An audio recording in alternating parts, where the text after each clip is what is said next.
Okey, Assalamualaikum, selamat sejahtera. Malam ni kita nak start tutorial kita yang terbaru iaitu tajuk keelektrikan. Okey, kita mulakan kita tutorial dengan 8.1a iaitu pengaliran cas dan medan elektrik. Okey, ini ialah subtopik yang pertama dalam tajuk elektrik. Okey. Kita terus masuk ke tutorial lah. Jadi yang pertama, Rajah menunjukkan radas yang digunakan untuk menghasilkan medan elektrik antara dua elektrod X dengan Y. Okey. Yang pertama, lukiskan bentuk medan yang terhasil antara dua elektrod. Jadi kalau kita tengok dekat sini, elektrod X dengan Y. Elektrod X ialah berbentuk bulat dan elektrod Y ialah bentuk bar. Okey, kalau kita tengok cas, X bersambung dengan cas positif dan Y bersambung dengan cas negatif. Okey. Jadi sepatutnya pelajar dah boleh baca sendirilah kalau macam mana rupa positif dengan positif, positif dengan negatif, bulat dengan bar, bulat dengan bulat. So semua bentuk-bentuk ni sepatutnya pelajar dah kuasai. Jadi hari ni kita nak jawab tutorial sahaja. Okey, untuk positif dengan negatif, sebab cas dia berlawanan, dia boleh sambung. Okey, dan bentuk dia lebih kurang macam ni. Okey, yang tepi ni tak berapa penting lah, tapi kalau nak bubuh pun boleh, tak ada masalah. Yang pertama ialah bentuk. Yang kedua yang penting ialah arah. Okey, anak panah dia menunjuk dari arah positif ke negatif. So ada dua benda ini baru dapat markah penuh.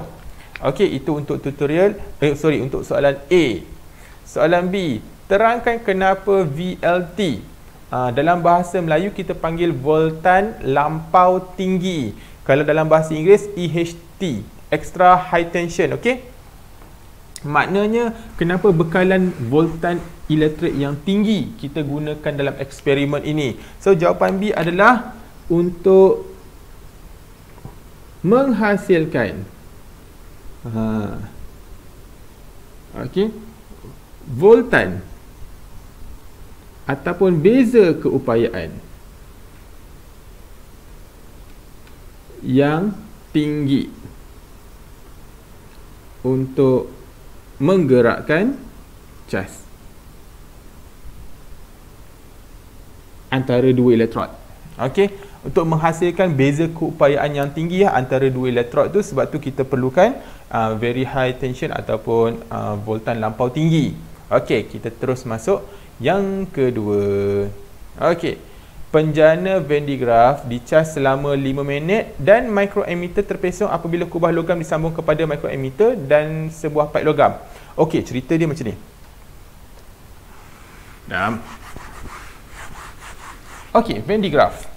Saya lukis dulu. Ini ialah Venn digraph. Apabila Venn digraph ini dicas, okey, selama 5 minit contoh dicas, maka kubah ini akan bercas positif. Okey, ni kena ingatlah. Venn digraph menghasilkan cas negatif, cas positif pada kubahnya. Okey, so bila kubah dia dah penuh, sebab tu bila kita pegang, badan kita akan bercas positif. So bila badan kita bercas positif, yang rambut kita terbang apa semua tu. Okey, jadi bila kita cas lama-lama, kubah dia akan bercas positif. Lepas itu cerita yang kedua ialah kita letak satu ammeter kat sini. Lepas tu kita sambung ke kepala paip. Tak kisahlah kepala paip. Kenapa nak sambung ke kepala paip? Okey. Lepas itu, bila kita sambung ke kubah, tiba-tiba ammeter ini terpesong. Kenapa ammeter terpesong? Okey, jawapannya kerana bila dah kubah ini bercas positif sepenuhnya, okey, cas negatif ataupun elektron akan mudah tertarik ke positif. Jadi bila kita bersambung wire ni, maka cas negatif elektron lah akan tertarik ke kubah untuk bagi kubah ini neutral. Jadi bila elektron itu mengalir, tiba-tiba ada bacaan arus. Okey, ammeter terpesong bermaksud ada arus. Tetapi yang mengalir dalam wire ini nak ke kubah ialah elektron. Tapi pada masa yang sama, elektron mengalir. Elektron ataupun cas negatif mengalir. Nampak? Jadi dari eksperimen ini barulah kita faham.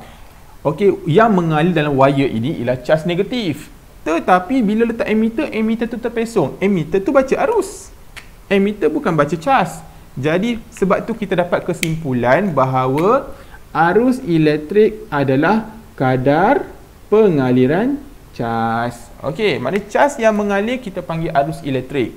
Kalau cas yang tak mengalir, contohnya macam ni, bercas positif, tak mengalir, kita panggil apa? Sebab tu kita panggil dia elektrostatik. Tak mengalir, statik lah. Kalau mengalir, kita panggil dia arus.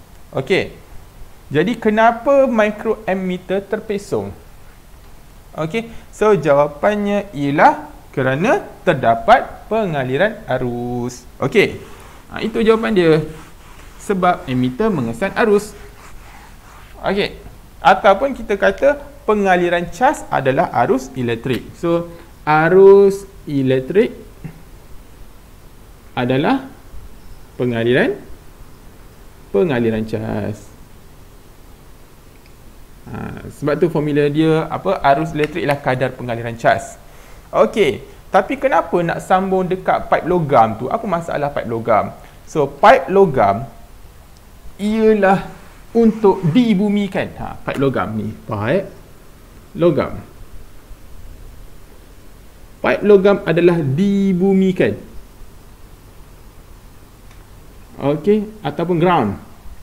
Okey, contohnya macam kalau petir, kilat, okey, dia menyambar ke bumi kerana bumi ialah tempat peneutralan ataupun tempat takungan cas yang paling besar. So semua bahan-bahan ataupun objek-objek yang bercas akan dialirkan ke bumi. Okey, dekat sini kita kena faham satu benda. Okey. Bila kita kata konduktor elektrik dengan penebat elektrik, ramai kata kayu ialah penebat elektrik, okey, batu ialah penebat elektrik. Sebenarnya batu, kayu, udara juga konduktor, tetapi konduktor yang lemah. Okey, jadi saya suka kita nak tengok sedikit video ni. Okey, kita layan sekejap video ni. Okey, ini apa gambar ni? Ni. Mamat ni, nampak saya letak mouse saya ni. Mamat ni, dia pegang wire elektrik. Ni, pagar elektrik ni. Tetapi dia tidak terkena aliran elektrik. Sebab apa? Sebab dia pijak plastik. Maka dekat tangan dia voltan tinggi, tetapi tidak ada voltan rendah. Okey, saya bagi tahu tadi bumi, kebumikan. Okey, 0 volt. Okey. Kita tengok gambar ni kejap. Stop kejap. Okey. Okey, pegang. Okey. Isu dia sekarang ni. Ni.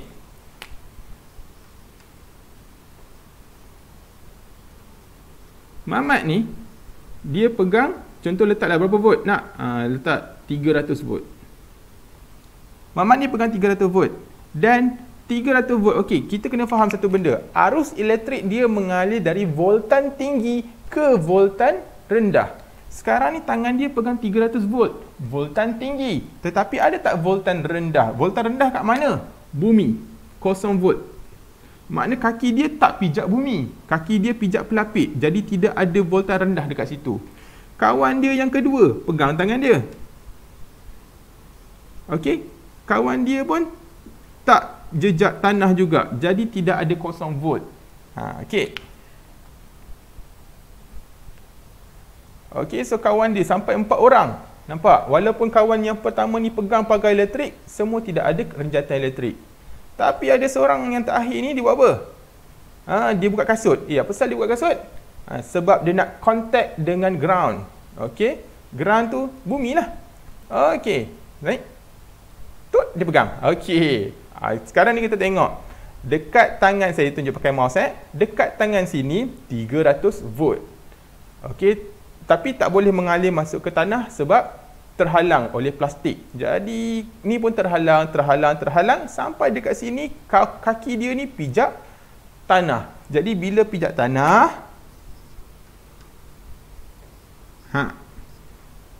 bila dia pijak tanah, tanah ialah 0 volt. Ground. Okey. Jadi ada tak voltan tinggi? Ada voltan tinggi, ada voltan rendah. Bila ada voltan tinggi dengan voltan rendah, itulah yang datangnya nama beza keupayaan. Bila ada beza keupayaan, arus akan mengalir. Tak ada beza keupayaan, arus tak boleh mengalir. Sebab tu tadi bila orang tu tergantung, tidak ada beza walaupun dia pegang 300 volt, voltan yang tinggi, tapi dia tak kena renjatan elektrik sebab tidak ada voltan rendah untuk jadikan dia beza keupayaan. Okey, sekarang ni kita patah balik video ni. Okey, kita layan dulu. Okey. So ada 4 orang, seorang tu dia masih lagi pegang dengan wire ataupun pagar elektrik. Okey, kawan yang terakhir tu buka kasut. Okey. Jadi dia pegang. Hop. Okey. Semua kena renjatan elektrik. Nampak? Saya sangat suka video ni. Boleh search dekat YouTube lah. Okey. Jom kita patah balik. Okey. Jadi sebab tu dia connect dengan pipe logam. Sebab pipe logam dia akan bersambung ke ground teruslah. Okey. Alright, kita sambung tutorial kita. Soalan nombor 3. Padam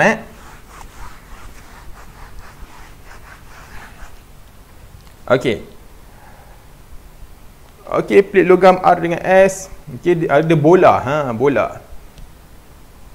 Yang pertama, apa maksud medan elektrik? Okey, so medan elektrik, bila sebut perkataan medan, mulakan ayat dengan kawasan. Medan itu ialah kawasan.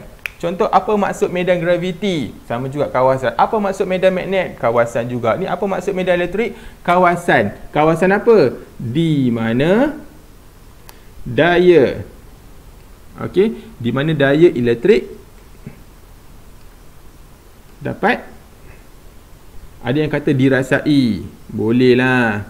Okey, ataupun ada kata elektrik dapat diperolehi.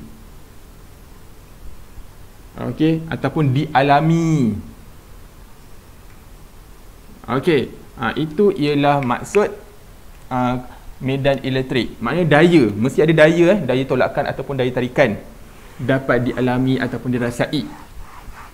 Okey, selesai soalan A. Sekarang ni, bila bola ini, macam mana cerita bola ni? Macam ni. Cerita dia ialah, bila ada positif dan negatif. Lepas tu kita letak bola. Bola ini kita letak, kita spray dengan cat logam ataupun bola logam supaya dia mudah untuk dicaskan. Okey, cerita dia, bila kita switch on. Apa berlaku dekat bola ni? Bola ini tak bergerak ke mana-mana. Dia duduklah pegun. Sebab apa? Sebab bola ni dengan asalnya ialah neutral. Bola ni neutral. Tapi bila kita tolak ke mana-mana plate, nak tolak ke plate positif atau negatif tak ada masalah. Contoh, saya tolak dia ke plate positif. Bila saya tolak bola ini ke plate positif, apa berlaku? So bila dia sentuh plate positif, semua negatif dia, bahasa mudah negatif-negatif dia telah disedut oleh plate positif. Maka bola ini semuanya bercas positif. Plate positif jumpa positif, dia buat apa? Dia akan tolak. Manakala bola positif jumpa plate negatif, dia akan tarik. Jadi bola ini bila kita sentuh je kepada plate, terus bola ini berayun ke sana. Jadi bila sampai ke sini, dia ditarik oleh plate negatif, tentulah tarik sampai melekat. Bila melekat, apa berlaku? Okey, tadi positif kan? Sekarang ni bila negatif jumpa positif, negatif tu akan masuk banyak sampailah bola ini bercas negatif. Bila bola ini bercas negatif, apa berlaku? Okey, bahasa simple ya. Dia sentuh plate positif, dia jadi positif. Dia sentuh plate negatif, dia jadi negatif. Jadi bila negatif jumpa negatif, negatif akan tolak dan negatif jumpa positif akan tarik. Dan itulah dia akan berulang-ulang. Sampai bila? So dia akan berulang-ulang sampailah awak off. Itu je lah. Okey. Sekarang ini dia tanya. Boleh faham macam mana dia berayun tadi? Macam mana nak meningkatkan frekuensi? Makna bagi laju tu. Okey. Yang pertama, macam mana dengan jarak antara dua plat tersebut? So, jarak antara dua plat ni kalau nak bagi dia laju, kena rapatkan. Okey, jawapan yang pertama ialah rapatkan jarak antara dua plat. Kenapa nak kena rapatkan jarak antara dua plat? So, antara reason yang kita terima ialah dia meningkatkan medan elektrik. So, bila dekat jauh, kuranglah medan dia. Okey. Yang kedua, jisim bola bersalut logam. Jisim bola ni nak ringan ke nak berat? Ataupun nak besar ke nak kecil? So, biasanya kita pakai jisim yang kecil lah. Bila kita pakai jisim yang kecil, itu jawapan dia. Kenapa so, antara jawapan kita terima ialah bila jisim dia kecil, lebih laju. Yang kedua, inersia kurang. Okey, apa-apa jawapan yang logik kita boleh terima. Okey, yang ketiga, voltan bekalan VLT. Okey, voltan kena tinggi. Bila voltan tinggi, medan elektrik yang terhasil semakin besar. So, itu 3 jawapan dan 3 sebab. Okey, bagaimana nak meningkatkan frekuensi ayunan. Alright, laju tak apalah laju. Apakah yang akan berlaku terhadap gerakan bola bersalut logam apabila benang nailon? Ni, kita pakai nailon Nailon. Kenapa nak pakai nailon? Supaya cas tidak mengalir ke bumi. Okey? Supaya bola ini sahaja yang bercas. Tali ini tidak bercas. Sekarang ni tali ini diganti dengan kuprum. Apabila tali ini diganti dengan kuprum, apa berlaku? So, cas boleh mengalir ke kaki retot dan akhirnya pergi ke bumi. Macam tadi yang gambar video tadi dia sentuh bumi.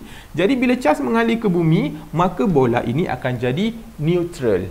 Jadi, tak bolehlah, tak berlakulah apa gerakan ini. Okey, jadi kenapa dia kata apakah yang berlaku? Jawapannya ialah bola tidak berayun. Kerana cas telah dibumikan. Okey, ataupun bola menjadi neutral kerana cas telah dibumikan. Okey, itu jawapan C. Okey, kita tengok yang seterusnya. Masih lagi medan elektrik. Alright, sekarang lilin pula. Okey, plate logam R dengan S. Salah ni, bukan R dengan S. Sepatutnya P dengan Q. Okey. Jadi, apakah yang berlaku kepadanya alat lilin apabila switch dihidupkan? Okey. Macam ni. Lilin ini asalnya neutral. Positif, negatif, negatif, positif. Okey, neutral. Bila neutral ini bermaksud kuantiti charge tu sama banyak. Positif dengan negatif sama banyak. Jadi, bila kita letak dalam medan elektrik, sepatutnya, sebab positif dengan negatif sama banyak, sepatutnya sama besar lah. Okey? Sama besar. Sebab sama banyak. Sini positif 3 ketul, negatif pun 3 ketul. Contoh. Tapi itu tidak berlaku. Yang berlaku, terbalik. Sini positif 3 ketul, ini negatif 3 ketul. Tetapi apa yang berlaku ialah yang positif tu besar dah elok, tetapi yang negatif ni kecil. Negatif 1, 2, 3. Okey, kenapa positif portion positif adalah besar, kenapa negatif adalah kecil? Okey, kita nak terangkan dekat situ. Sini kita terangkan. Okey. Boleh lukis gambar ni, tak ada masalah untuk jawapan Okey. Yang pertama, apa jawapan kita? Yang pertama, nyalaan lilin mengayonkan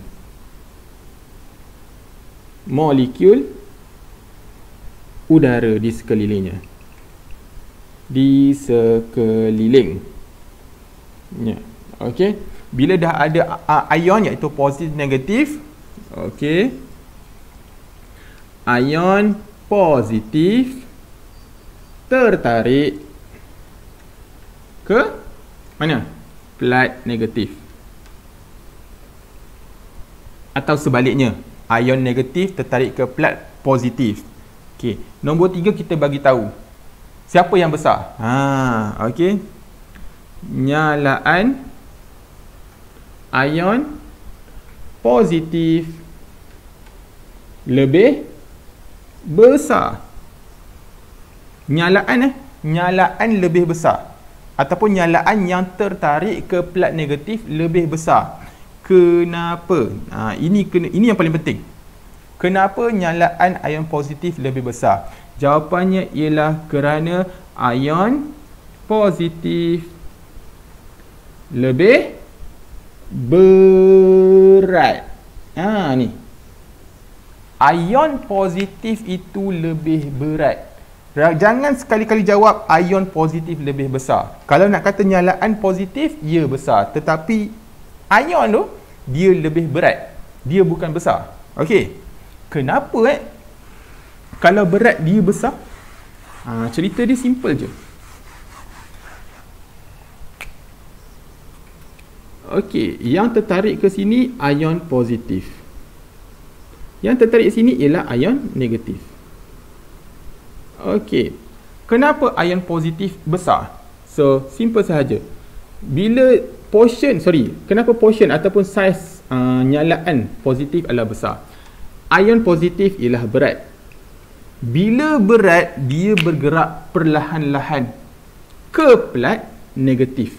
Bila bergerak perlahan-lahan, sebab itulah dia bergerak dalam portion yang besar. Manakala ion negatif adalah ringan, sangat ringan, hampir 1800 kali ganda lebih ringan daripada positif. Jadi bila ringan, dialah laju. Bila laju, sap hilang. Jadi nyalaan tu kecil sebab charge negatif tu laju, sap hilang. Okey, itu je sebenarnya. Sebab tu jawapan tu kita nak ion positif lebih berat, bukan ion positif lebih besar. Okey, itu sahaja rasanya tutorial kita pada malam ini. So insya-Allah semoga membantu dan sila lengkapkan tutorial awak. Jika ada apa-apa kesalahan, sila buat pembetulan dan lekatkan dalam buku. Alright, that's all for today. Thank you.